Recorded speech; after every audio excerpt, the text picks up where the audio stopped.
Graça e paz, meus irmãos. Vamos dar continuidade ao nosso culto de louvor e adoração a Deus. Abra sua Bíblia no texto de Romanos, capítulo 12, conhecido texto de Romanos, capítulo 12, os dois primeiros versículos. Romanos 12, 1 e 2.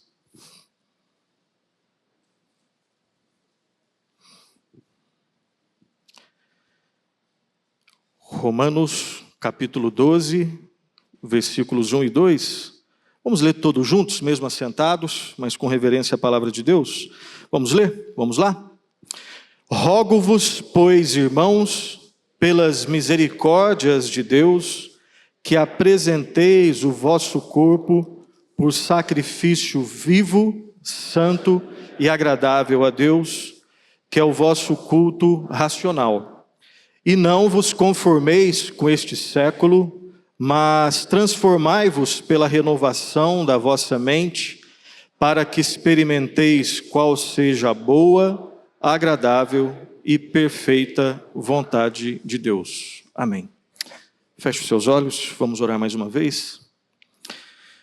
No nome de Jesus, nós agradecemos a Ti, ó Santo e misericordioso Senhor, Deus eterno, Pai querido. Obrigado, ó Pai, pela Tua bondade, Tua misericórdia, Tua graça em nossas vidas. Obrigado, ó Pai, porque podemos, ó Pai, estar aqui na Tua casa, no culto que só a Ti é devido, e sabemos, ó Pai, que somos aceitos, só estamos aqui pelos méritos do Senhor Jesus. Ó Deus, o Senhor conhece a cada um de nós aqui, o Senhor sabe, ó Pai, daquilo que vai no mais profundo do nosso coração, as nossas alegrias, tristezas, necessidades, nossos pecados, a nossa fé. E nós suplicamos, ó Deus, fortalece a nossa fé, perdoa os nossos pecados, transforma as nossas vidas e ajuda-nos, ó Pai, a sairmos daqui, ó Pai, com mais fé, com mais amor ao Senhor. Instrui-nos, ó Deus, alimenta-nos e prepara-nos para participar da ceia de uma forma aprovada pelo Senhor. Em nome de Jesus, amém. Amém. Meus irmãos, texto de Romanos, texto bastante conhecido. Esses dois versículos, talvez os versículos mais conhecidos da carta de Paulo aos Romanos. Aqui o apóstolo Paulo, depois de gastar 11 capítulos, nós estamos no capítulo 12, então aqui ele gastou 11 capítulos e ele falou sobre muitos assuntos. E os estudiosos deixam bem claro que o apóstolo Paulo tinha um estilo, quando ele escrevia as suas cartas, que era mais ou menos assim. Primeiro ele introduzia, de forma teológica, aquilo que ele ia tratar, e depois ele aplicava. Então, nesses 11 primeiros capítulos, todos nós aqui que já lemos essa carta, né, já participamos de aulas sobre essa carta, já ouvimos sermões sobre essa carta, nós sabemos que desde o capítulo 1 até o 11, ele fala daqueles temas dos mais profundos que existem, que não tem como passar dessa vida ignorando esses temas. Então a gente vai relembrar tudo aqui, mas Paulo havia falado sobre criação. Deus é o criador de tudo o que existe. Então ele tem autoridade por ser criador sobre tudo que existe. Tudo foi criado por Deus perfeitamente, belamente por Deus. Mas tudo que foi criado por Deus de forma perfeita, Gênesis 1 e 2, lá em Gênesis 3, foi manchado, maculado, foi distorcido pelo pecado. E aí está a nossa identidade, tanto na criação quanto na queda. Se nós queremos entender por que nós somos do jeito que nós somos, por que o mundo está do jeito que está, nós temos que necessariamente entender o que aconteceu ali em Gênesis 3, de 1 a 14. Todas as nossas mazelas, as nossas feiuras têm a sua gênese ali. Então Paulo fala sobre criação, Paulo fala sobre queda, Paulo fala sobre a nossa depravação total, ou seja, o pecado, ele atingiu todas as áreas do ser humano. Não teve nenhuma área da realidade que deixou de ser atingida pelo pecado. Nós fomos atingidos em todas as nossas áreas. Graças a Deus que o pecado não foi, até a tampa de tudo. Porque senão seria impossível a convivência. Mas todas as áreas foram atingidas pelo pecado. Paulo deixou bem claro que já que o ser humano ele foi separado, ele decidiu se rebelar contra Deus. Já que Deus ele deixou todo o jardim para Paulo, deixou todo o jardim para Adão. Você pode comer de todas as árvores, menos dessa. E já que Adão, e nós estávamos lá de alguma forma, se você estivesse lá, você não ia agir diferente de Adão. Tem que ser muito orgulhoso, louco, não entender a nossa natureza para falar, se eu tivesse ali, eu me garantia, eu não ia fazer aquilo. Então ele foi o nosso representante. E ele deu mais ouvidos ao seu próprio coração, ele deu mais ouvidos à serpente, que era um tipo do diabo. Ele ficou insatisfeito com Deus e buscou satisfação numa outra voz que não a de Deus, e ele pecou. Dali nasce tudo que existe de errado. A nossa depravação total. Já que o ser humano decidiu se rebelar, no ser humano não existe nenhuma possibilidade de se salvar. Nós somos bons em ser maus. Ninguém aqui consegue ser bom em si mesmo. Se tem uma coisa que a gente é bom por natureza é em ser mal. A gente consegue piorar o nosso estado. Então, para ser salvo, não é à toa que Paulo fala de eleição. Eleição não é assunto para você ficar, será que ele é? Mas o outro, não, pense em você. Se Deus não te elegesse, você escolheria Deus? Lembra que você estava morto, você não estava doente. Todos nós não nascemos doentes, nós nascemos mortos. Nós nascemos inimigos de Deus. Essas são as palavras que a Bíblia utiliza, e Paulo deixa isso bem claro. Aí dentro desse escopo que Paulo vai falar de eleição.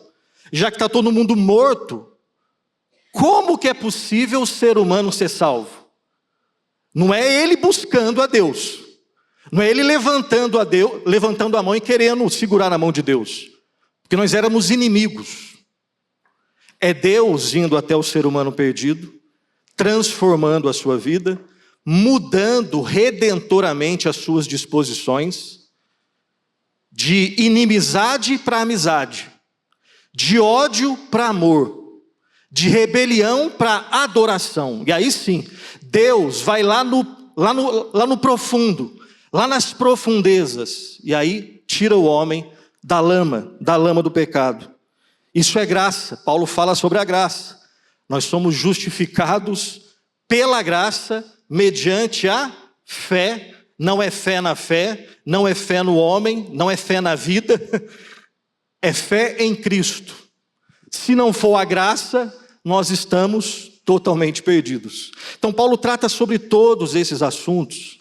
Paulo diz que Deus, e ele fala isso porque a Bíblia toda prova, que Deus tem autoridade para criar quem Ele quiser e do jeito que Ele quiser, e tudo que Ele faz, diferente do que nós fazemos, tudo que Deus faz é bom, santo, perfeito, justo e sábio. Eu não. Eu e você, nós não somos assim, no nível da perfeição. Nós não somos tão justos assim, tão sábios assim, tão santos assim, tão bons assim. Nós não somos perfeitos. Deus é. E mesmo assim nós imperfeitos queremos questionar a eleição de Deus. E Paulo vai tratando sobre tudo isso. Paulo fala da perseverança, da preservação. Se Deus não nos preservar, nós não conseguimos perseverar. Nós só conseguimos perseverar porque Deus nos preserva. Nós somos responsáveis e ao mesmo tempo dependentes. Guarde isso. E guarde isso não porque eu estou falando, a Bíblia ensina. Nós somos dependentes e responsáveis. Totalmente dependentes e totalmente responsáveis. Você que quis vir aqui hoje, ninguém te forçou. Ao mesmo tempo, graças a Deus que você está aqui hoje. Se não fosse Deus, você não estaria. Agora foi você que quis vir aqui. Mas eu não entendo pela lógica. Bom, a lógica não é nosso Deus, a lógica não dá conta de tudo, né? A gente Se tiver que escolher, repito de novo, entre o sola escritura e o sola lógica, fique sempre com o sola escritura. O nosso Deus, Ele está além da nossa lógica. E depois então de trabalhar nesses 11 capítulos, Paulo, a partir do capítulo 12, ele começa a aplicar tudo aquilo, toda aquela teologia profunda. E se você não gosta de teologia, você não gosta daquilo que a Bíblia ensina. Não é que você precisa fazer um curso. Se quiser, vai ser muito bem-vindo. Mas todos cristãos, tenha estudo ou não, sabendo ler ou não, aqueles que tiveram oportunidade, aqueles que não tiveram oportunidade, todos nós, no lugar em que nós estamos agora, somos convidados a conhecer mais a Deus. Porque o conhecimento de Deus passa, né, pelo aspecto teórico, mas ele vai muito além. Ele é para transformar a nossa vida. Conhecimento bíblico é para nos alimentar e transformar a nossa vida. Se teologia não fosse importante, Paulo não escreveria os 11 primeiros capítulos de Romanos. Mas tem um momento da aplicação, e aqui ele começa a aplicar. E depois de tudo que ele falou, quero ficar só nesses 2 versículos, ele diz: rogo-vos, pois, irmãos, depois de tudo que eu ensinei, agora eu peço a vocês, eu imploro a vocês, pelas misericórdias de Deus, que apresenteis o vosso corpo por sacrifício vivo, santo e agradável a Deus, que é o vosso culto racional.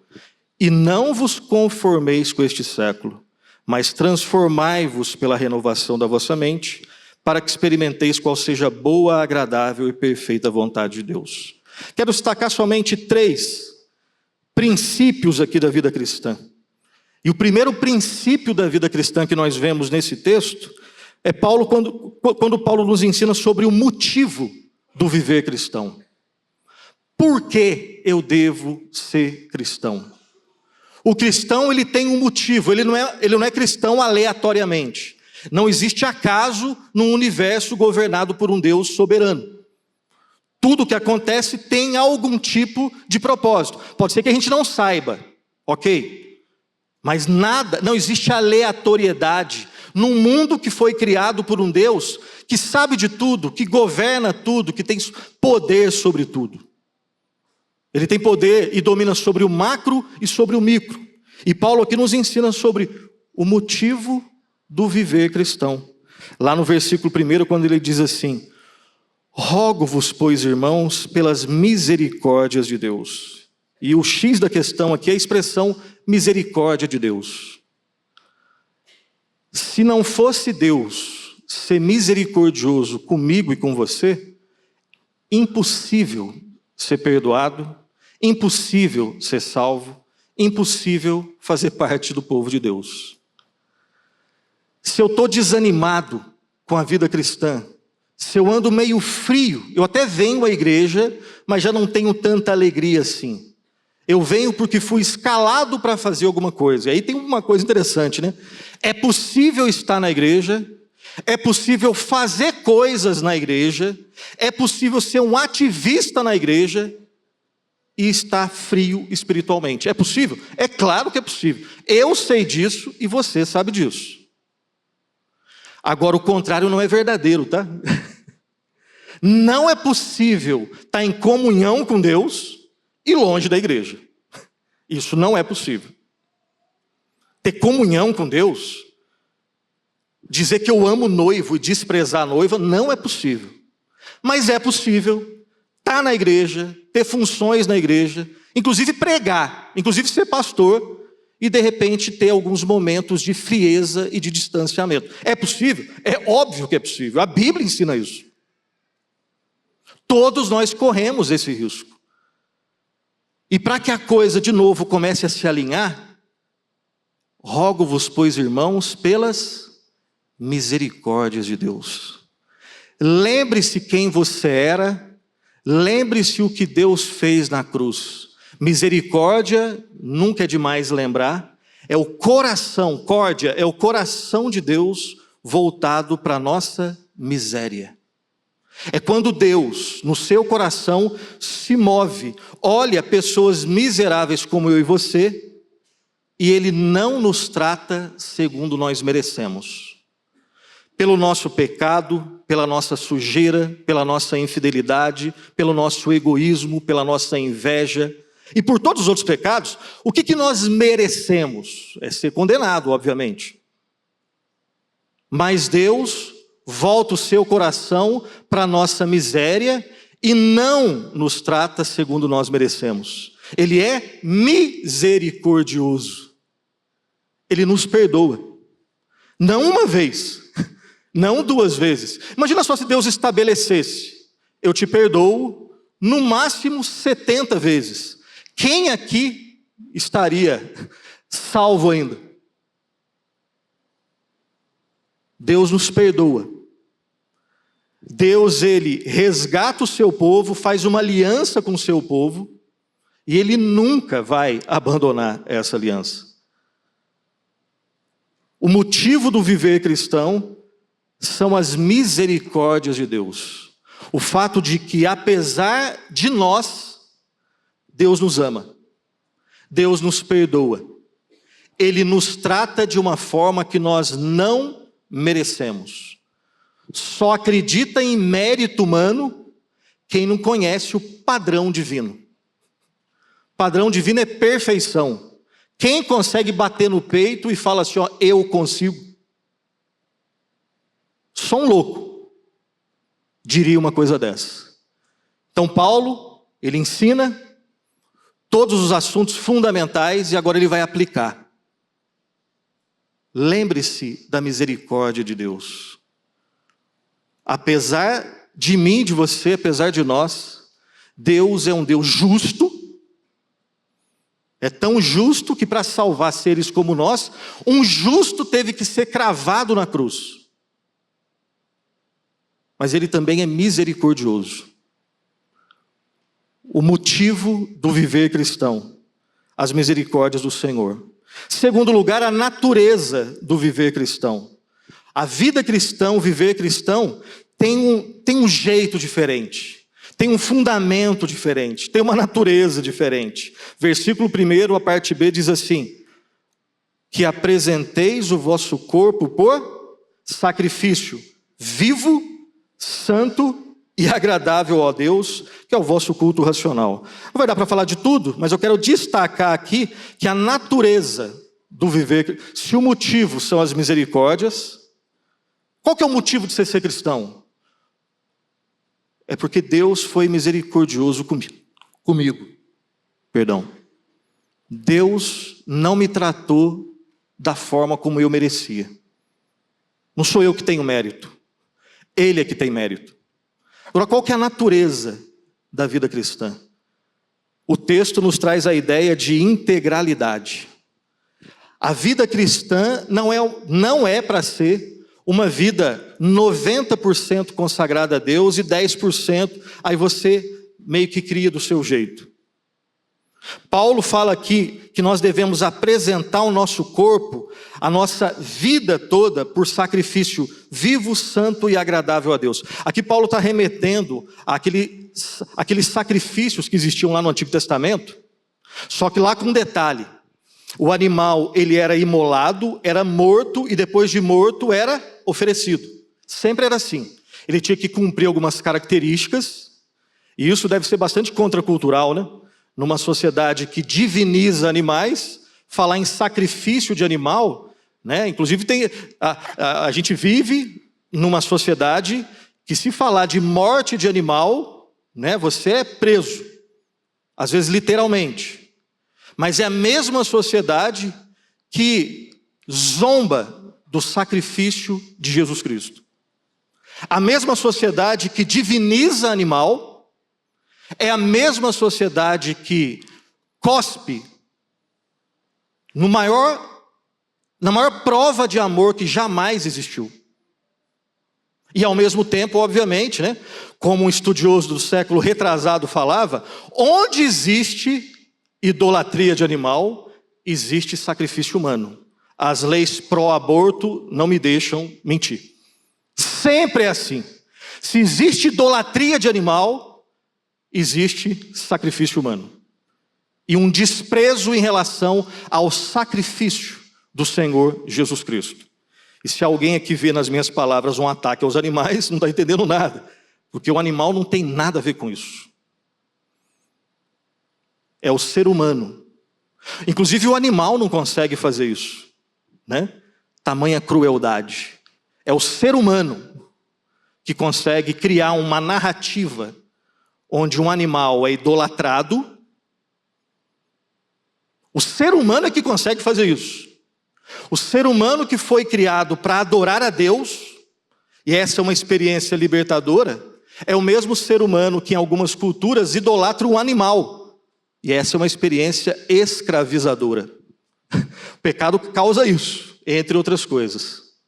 Voltando para o texto, o animal, lá no Antigo Testamento, então ele era imolado e morto e apresentado para o sacrifício. Aqui não é assim não. Aqui Paulo está falando de um sacrifício vivo. Não é quando nós estivermos mortos. É a gente com vida, nos consagrarmos. A ideia de consagração, aquela ideia mais simples, né? Consagração é separar para o sagrado. É separar de uma realidade para uma outra realidade. A ideia é que todos nós somos chamados a usar as nossas emoções, a nossa racionalidade, o nosso corpo, em todas as suas expressões, para a glória de Deus. É um baita de um desafio. Se nós conseguíssemos viver isso na integralidade, nós seríamos impecáveis. Imagina só, tudo que eu penso, tudo que eu raciocino, tudo que eu desejo, a forma como eu reajo às provocações, tudo é para a glória de Deus. É alegria plena. Mas essa vai ser uma realidade experimentada na sua completude lá do lado de lá da eternidade, nos novos céus e nova terra. Mas já é para que a gente lute por isso, não nas nossas forças, lute por isso aqui, agora, nesse mundo louco, nesse mundo torto, nessa cultura louca, caída que a gente vive. E que não vai melhorar, vai piorar, né? O negócio vai ficar mais estreito ainda. O bicho vai pegar de uma forma que a gente nem imagina. Mas não é para a gente focar nisso. O foco é nisso daqui. Que apresenteis o vosso corpo por sacrifício vivo, santo, separado e agradável a Deus. A ideia do agradável aqui é que não é para fazer do meu jeito, nem do seu jeito. Lá no Antigo Testamento nós temos exemplos de pessoas que cumpriam os rituais do jeito de Deus e eram aceitáveis, e do seu próprio jeito, faziam do próprio coração e não era aceitável. A ideia é que o que agrada a Deus já é estipulado pelo próprio Deus na palavra de Deus. O que agrada a Deus não é fazer de coração a princípio, é fazer de coração segundo Deus estabeleceu. O culto que agrada a Deus é o culto que é feito segundo as prescrições de Deus. Existem coisas que vão poder alegrar todos nós, mas de repente não alegra a Deus. Como que eu vou saber? Tem que ter respaldo bíblico. E esse é um desafio para mim e para você. Então, nós já temos aqui o motivo do viver cristão. Lembre-se das misericórdias de Deus. Nós estamos nas mãos de um Deus que é santo, justo, mas também é um Deus misericordioso e gracioso. Esse é o motivo da nossa vida. Em Cristo nós temos o motivo da nossa vida. Na pessoa do Senhor Jesus Cristo nós temos o motivo. A natureza do viver cristão é uma natureza sacrificial e integral. Nós somos chamados a consagrar toda a nossa vida para a honra e para a glória de Deus. Todos os homens aqui são chamados a isso. Todas as mulheres aqui, todos os filhos, todos os pais. No meio dessa sociedade louca, dessa cultura caída, carnal, que é inimiga de Deus. E Deus nos chama. E se Ele nos chama, Ele vai nos dar força. E por fim, terceiro lugar, além do motivo, além da natureza, o segredo do viver cristão. O viver cristão tem um segredo, só que é um detalhe. É um segredo revelado. É um segredo que não está acessível somente a quem fez PhD em teologia, não. É um segredo revelado. Versículo 2. Todos juntos, vamos lá? E não vos conformeis com este século, mas transformai-vos pela renovação da vossa mente, para que experimenteis qual seja a boa, agradável e perfeita vontade de Deus. Paulo aqui faz alguns, ele brinca com a expressão conformar, transformar. O segredo da vida cristã tem um não e um sim. O segredo da vida cristã, o segredo da santificação, que é um segredo que está aberto para todos, não é difícil entender, é desafiante praticar no dia a dia. Vai mexer com toda a nossa vida. Não tem nada que vai mexer com a nossa vida do que isso daqui. O despir do velho homem e o vestir do novo homem à imagem de Cristo. É o tirar a roupa suja e fedida da velha vida escrava do pecado e se revestir daquele que é o amigo dos amigos, o Senhor dos senhores, o Rei dos reis, aquele que nos amou e nos ama de uma forma sacrificial. É aquilo que a gente vai cantar depois. Mais de Cristo eu quero ter, cada vez mais e mais do Senhor Jesus Cristo.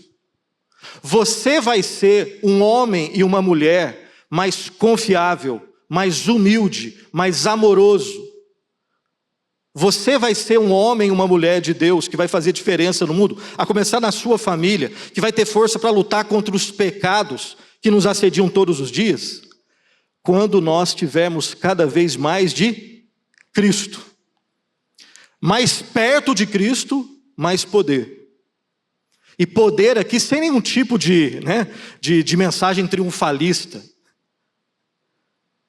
Poder aqui no sentido de humildade, de saber qual é o meu lugar. Saber que quando eu confiar em mim, quando eu tirar os olhos de Cristo e começar a colocar o olho ou em mim ou no mundo, eu já caí. Não é que eu vou cair, já começou a queda. A queda começa, todo mundo sabe, aqui no coração. Paulo nos ensina, não se conforme, não tome a forma desse século, desse mundo, dessa cultura que é inimiga de Deus, dessa cultura que diz, a cultura diz assim, a cultura mundana diz assim, quer experimentar liberdade? Esqueça desse livro ultrapassado, antiquado. Você só está travado na vida, essa é uma expressão bem usada hoje, travado. Todo mundo tem que destravar, essa é a nova, daqui a pouco passa, como toda moda, Mas vamos lá fazer uma ponte com a cultura. Você só está travado na sua vida, triste, depressivo, é porque você está ainda tentando entrar naquele negócio de crente. Não dá. Esquece esse negócio aí. Quer experimentar liberdade? Pare com esse negócio de escritura. Esqueça esse negócio de pecado que só oprime. É inatingível. Vai provocar culpa atrás de culpa. Quer experimentar liberdade? Primeiro, esqueça disso. Cristianismo é religião de rebanho, de gente que não pensa. E dê vazão aos seus instintos mais primitivos. Isso é liberdade. A cultura diz. Não desse jeito que eu estou falando. Porque se falar desse jeito, espanta. O discurso é esse. Aí você joga esse discurso nos grandes produtores culturais. Quem produz filme, quem produz poesia, quem produz dramaturgia. Isso é apresentado de uma forma sedutora. E às vezes a gente começa a namorar com essas coisas. Quer experimentar liberdade? Dê vazão aos seus instintos mais primitivos. O que o teu corpo pedir, não diga não. Ceda. A Bíblia diz, aquele que quer vir após mim, negue-se a si mesmo. Dia a dia tome a sua cruz e siga-me. São propostas completamente diferentes.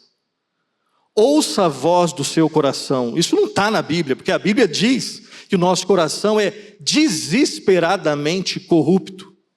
Sobre tudo que se deve guardar, guarda o teu coração, porque é de lá que procedem as fontes da vida. A gente não precisa de um remédio. A gente precisa de ressurreição, de mudança na natureza, de transformação. A gente precisa de um milagre sobrenatural. Não tem poder nesse mundo para mudar você e eu. Tem poder para piorar. Para mudar é só do alto. É só do alto.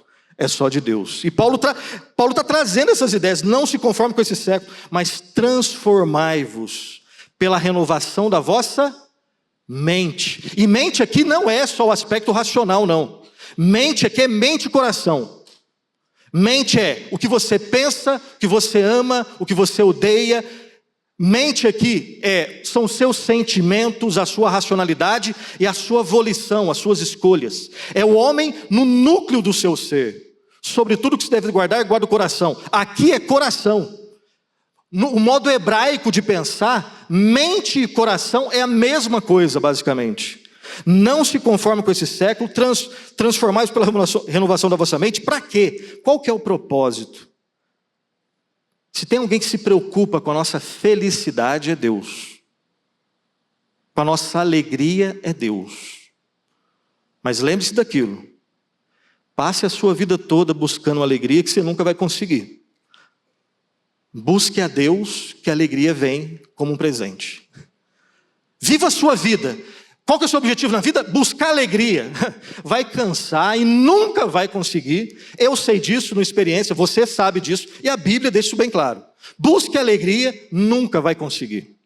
Agora, busque uma vida debaixo da misericórdia e graça de Deus. A alegria é um subproduto. A alegria é resultado de uma outra busca. A busca de Deus. E primeiro, é Deus que nos busca. E aí nós conseguimos buscá-lo.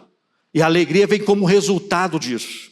Não vos conformeis, transformais, para que experimenteis qual seja boa, agradável e perfeita vontade de Deus. Eu e você, nós não nascemos para independência. Independência é uma mentira. Eu e você, nós não nascemos para autonomia, ser lei para si mesmo. Nós nascemos para a dependência de Deus e para nos colocarmos sobre o jugo de uma outra pessoa. Todo mundo tem um Senhor. Todo mundo serve a algo ou alguém.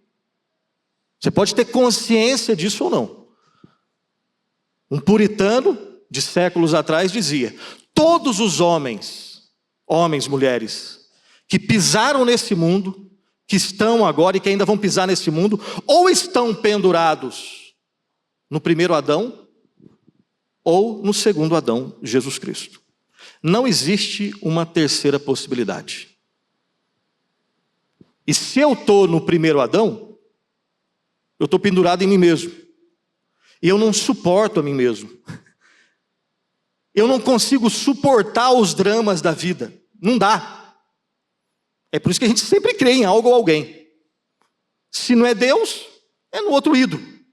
Quando o bicho pega, eu bebo muito, eu fumo muito, eu cheiro muito, eu faço qualquer outra coisa buscando nisso uma fuga de algo que eu não aguento e acho que isso vai me dar sentido, propósito, significado, segurança e alegria. Todo mundo quer isso.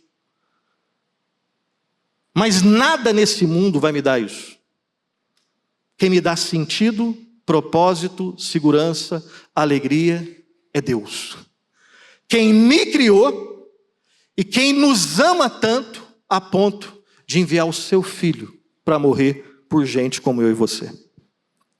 Termino a mensagem relembrando que o motivo do viver cristão são as misericórdias de Deus. E em Cristo, nós temos o maior sinal da misericórdia de Deus. A natureza do viver cristão é uma entrega total, integral, sacrificial. Em Jesus Cristo, nós temos não só o exemplo, nós temos o nosso Redentor, que se entregou de forma total, integral e sacrificial por nós. É por isso que o nosso destino eterno, ele é definido, não é influenciado, é mais do que isso. Ele é definido. O destino eterno de todo homem, toda mulher, toda criança, adolescente, jovem, ele é definido pela resposta que você dá à prova de amor de Deus na cruz do Calvário. Aqueles que dizem sim, têm um destino. Aqueles que dizem não, têm um outro destino. E aqueles que dizem não vão ter um destino justo. Aplicação da santa e justa ira de Deus, porque cuspiram na maior prova de amor que existe. E aqueles que vão ser salvos pelos seus méritos? Não. Vão ser salvos pela misericórdia e pela graça de Deus. Porque foram pela graça e misericórdia de Deus humildes em falar, realmente eu não consigo, mas eu creio no Senhor que consegue. E por fim, o segredo do viver cristão: não se conforme. Talvez hoje, com certeza hoje, você vai ser tentado a se conformar com este século. Às vezes nós vamos dormir nas noites de domingo, menos com o gosto do sermão, e mais com o gosto das notícias do Fantástico. E isso influencia a nossa mente. Não nos conformemos com este século, mas transformai-vos pela renovação da nossa mente. Isso é só possível também na pessoa do Senhor Jesus Cristo. Que nós possamos conhecer mais a Cristo, amarmos mais a Cristo e permanecermos para sempre na pessoa do Senhor Jesus Cristo. Amém.